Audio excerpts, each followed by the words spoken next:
Y ahora sí, vamos a empezar a desarrollar los primeros temas de esta noche, Héctor, y sí, ya le damos paso a nuestra primera entrevistada para poder abordar todo lo que estábamos hablando recién sobre los datos de COVID.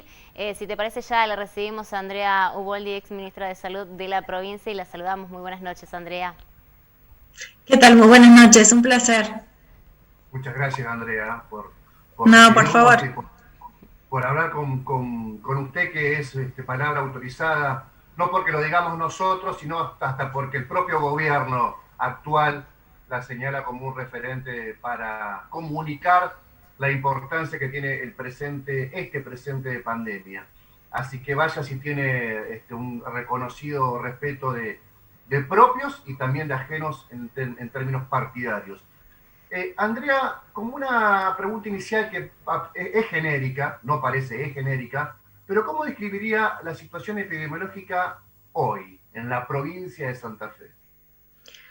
Bueno, diría que estamos en un momento complejo, porque es el momento de incremento de los casos con una velocidad de crecimiento que está, digamos, que está estratificado, que está, se puede distinguir en distintos lugares de la provincia.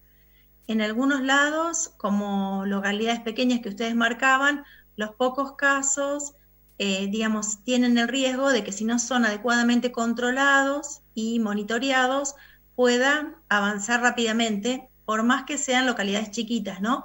Y los números chicos en esas localidades significan un todo. Pero el epicentro, te diría en este momento, como ustedes bien referían, está en la ciudad de Rosario, en el Gran Rosario y en Departamento General López, en Venado Tuerto, pero con un preocupante incremento de casos y ya declarada circulación comunitaria en Rafaela, Sunchales y Esperanza, y por supuesto en Santa Fe. El norte parece estar por ahora en una situación un poco diferente, pero ya con bastantes casos reportados en distintas localidades del norte santafesino. Y lo que uno tiene que recordar es que este es un virus de grandes conglomerados por la transmisión, es decir, cómo se transmite de persona a persona. Cuanto más habitantes haya en un lugar y esos habitantes vivan más cerca y trabajen o se comuniquen por transporte público o tengan mucho movimiento, las grandes ciudades con gran movilidad social por trabajo, por viaje, por búsqueda digamos, de trámites o de escuelas o de salud, son los lugares donde esta pandemia hace epicentro.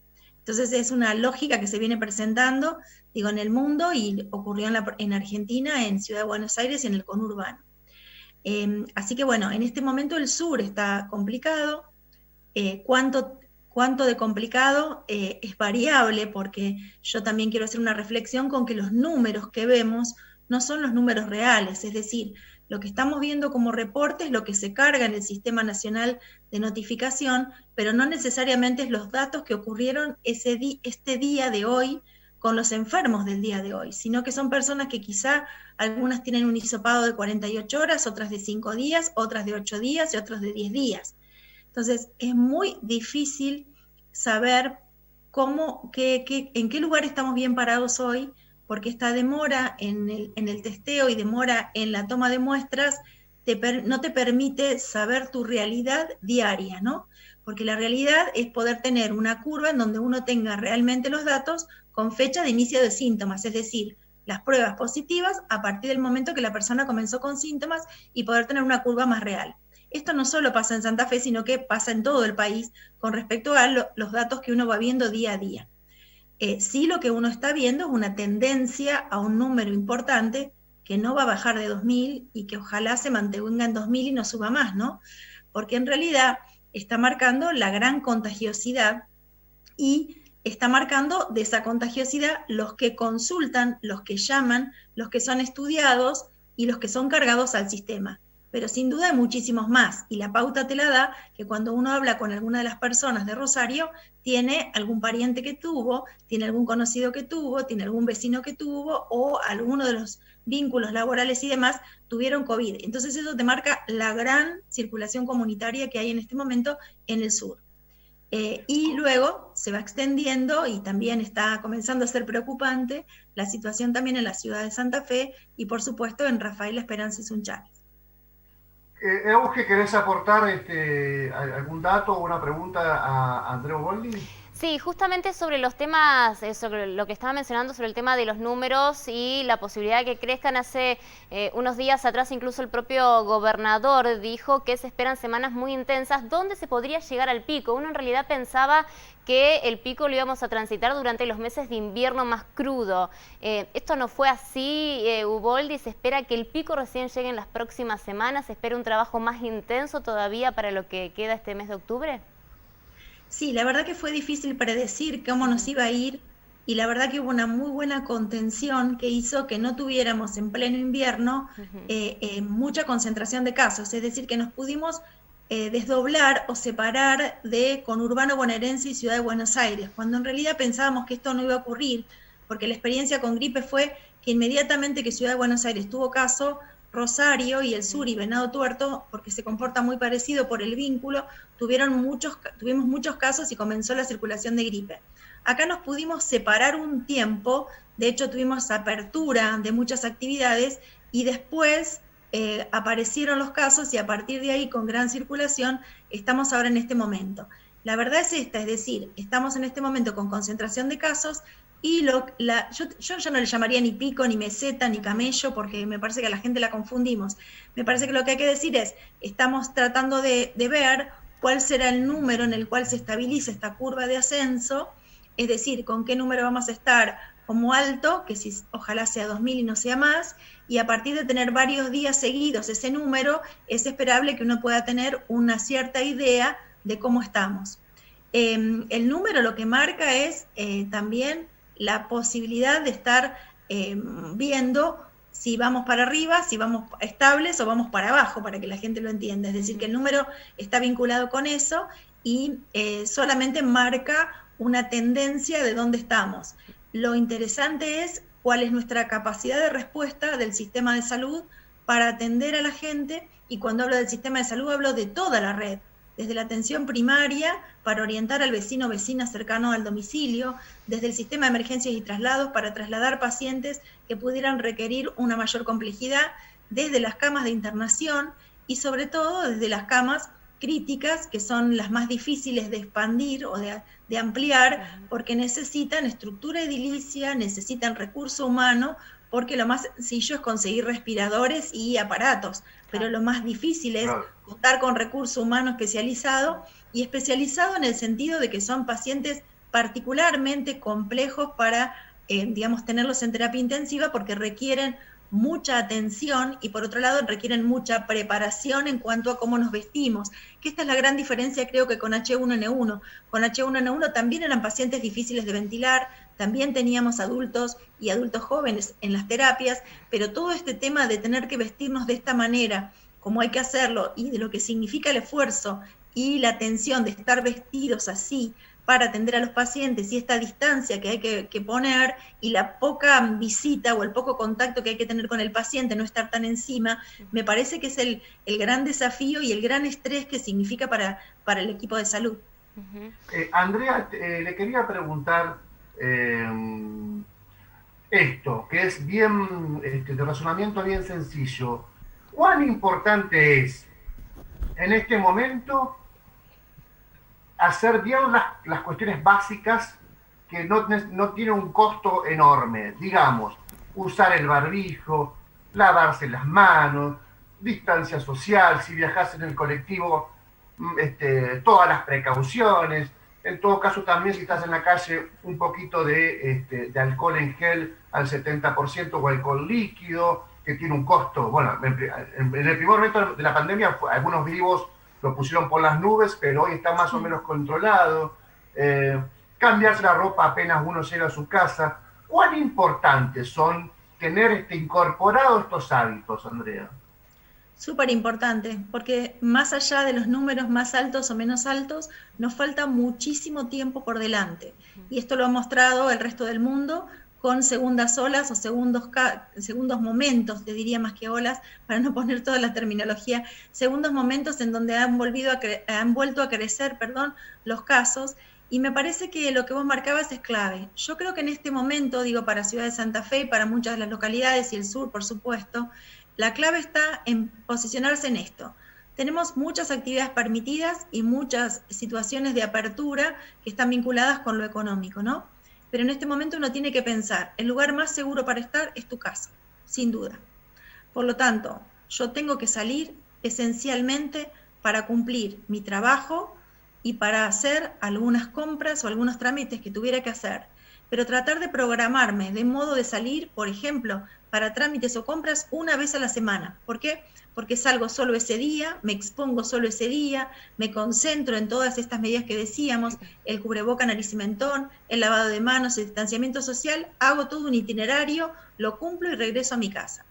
Y para trabajar, tengo que recordar que antes de llegar al trabajo y luego de salir del trabajo y durante el tiempo que estoy en el trabajo, todos los protocolos que se han implementado, que realmente son muy efectivos, hay que cumplirlos al pie de la letra. Pero de nada sirve cumplir un protocolo en el trabajo si después yo en el camino me voy charlando o me voy, digamos, con 0 distancia y 0 barbijo con un compañero de trabajo, o cuando llego a mi casa defino que voy a recibir amigos. Entonces digo, de nada sirve ese protocolo porque luego yo después soy un actor clave en ese trabajo y el contagio se establece porque ese día que yo me encuentro con otros, después puede ser el momento del contagio. Entonces digo, todos estos protocolos, todas estas medidas son cada vez más necesarias porque nuestro transcurrir en la nueva normalidad va a ser así, va a ser tratando de evitar los contagios y ser actores claves nosotros en evitar que el contagio sea masivo y rápido. Tiene que ser lento, tenemos que tratar de nosotros ser actores que ayudemos a que el contagio sea más lento para que la respuesta del sistema de salud, digo, de los 3 niveles, sea la adecuada y para que todo el mundo pueda tener una atención de calidad y para que la angustia que a veces siente la gente, que el 0800 no te atiende o que fuiste y no te hisopan o no se sabe si te hisopan o no te hisopan, si el resultado está o no está, qué hago, si voy a tener una cama, si me complico, todas estas cosas que todos los días la gente está pensando porque uno las recibe, sea un transcurrir un poco más calmo y con menos incertidumbre, que me parece que es lo que más le está haciendo mal a la gente, esta incertidumbre de no saber cuándo termina esto, no lo tenemos, pero en el transcurrir o en mientras tanto, todo esto que podemos hacer y colaborar, que parece, como vos decías, es muy económico y muy sencillo y parece que no es efectivo, pero ahora ya hay estudios que demuestran que tu máscara me protege y mi máscara te protege. A vos te protejo yo mientras retengo, digamos, secreciones y partículas virales, si soy una asintomática, y está demostrado que hay asintomáticos y presintomáticos que contagian, y a mí me protege tu máscara porque también retiene tus secreciones. Entonces, esto enlentece el contagio y ya es de obligatoriedad en el mundo, incluso en algunos lugares con multas muy altas para poder trabajar como una medida sanitaria muy fuerte.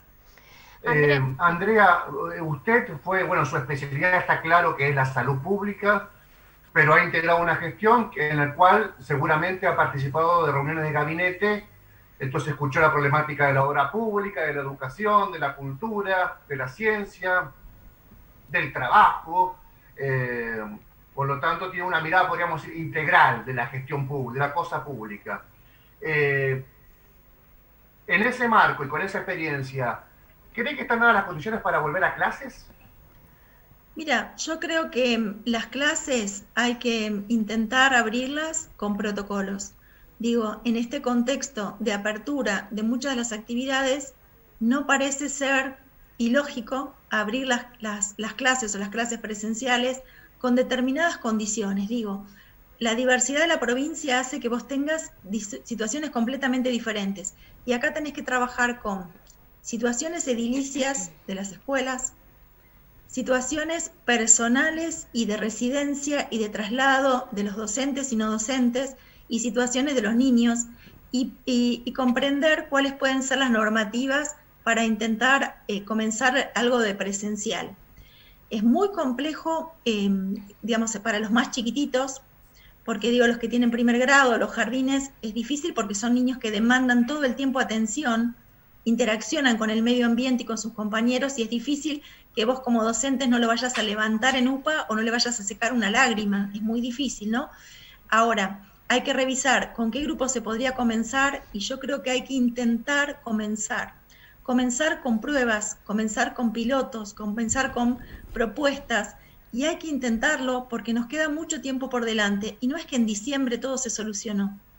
Todo el año que viene, al principio del año, vamos a estar en pandemia y no vamos a tener vacuna.